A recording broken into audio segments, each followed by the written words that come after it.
Hey everyone, welcome back to Corporate Decoder, the place where we shine a light on the hidden deals and dollar signs in corporate filings. Today we're cracking open a spicy report from Transportation and Logistics Systems Inc. that involves a top executive, some serious debt, and a whole lot of preferred stock. Stick around, because this one has some interesting twists before we dive in. If you like getting the real story behind corporate announcements, make sure you are subscribed. And if you want to chat with us and other finance enthusiasts, join our Discord community. The link is in the description below. Our story today comes to us from Transportation and Logistics Systems Incorporated, and it is dated December 2025. This report signals a pretty significant agreement, mostly happening around mid-December. The company we're looking at is Transportation and Logistics Systems Incorporated. Now, this filing is essentially about sorting out some internal business between the company and its top leader, Sebastian Giordano, who wears multiple hats as Chairman, Chief Executive Officer, and Chief Financial Officer. The main event here is a settlement agreement. Think of it like a formal way of saying, we owe you, you owe us. Let's figure this out. In this case, the company owed Mr. Giordano a handshake deal for some outstanding liabilities, which basically means money the company needed to pay him or cover for him. The total amount of these outstanding liabilities was a whopping $1,400,711.62. That is a lot of zeros. So how did they pay this off? Not with cash. Instead, the company issued Mr. Giordano 10,007 shares of something called Series J Senior Convertible Preferred Stock. Now, preferred stock sounds fancy, but imagine it is a special kind of stock that usually gets paid before common stock. And convertible means that down the line, he might be able to swap these preferred shares for regular company shares. The key here is that this was the company's way of clearing a big debt without dipping into its immediate cash reserves. This happened on the 15th of December 2025, and it was a go only if certain conditions were met. This deal with Mr. Giordano is happening without a big public offering.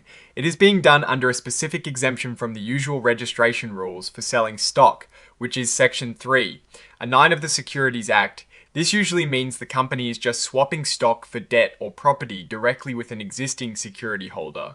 So the shares issued and those that will come from them later are done this way. Now, this settlement agreement is tied to another big deal, a retention agreement, also signed on the 15th of December 2025. This agreement is all about keeping Mr. Giordano in his key roles as Chairman, CEO, and CFO. To make sure he sticks around, the company has agreed to pay him up to $500,000 in cash bonuses. Here is where the bonuses get interesting. If the company manages to raise at least $1 million in new funding, Mr. Giordano gets a $250,000 bonus. If they then manage to raise a bigger amount, at least $2.5 million, he gets another $250,000. So there is a potential for him to earn the full $500,000 if the company hits its fundraising targets. This is a pretty clear incentive for him to push for new investments. On top of all this, the company and Mr. Giordano have agreed to work towards a new formal employment contract for his services starting in 2026.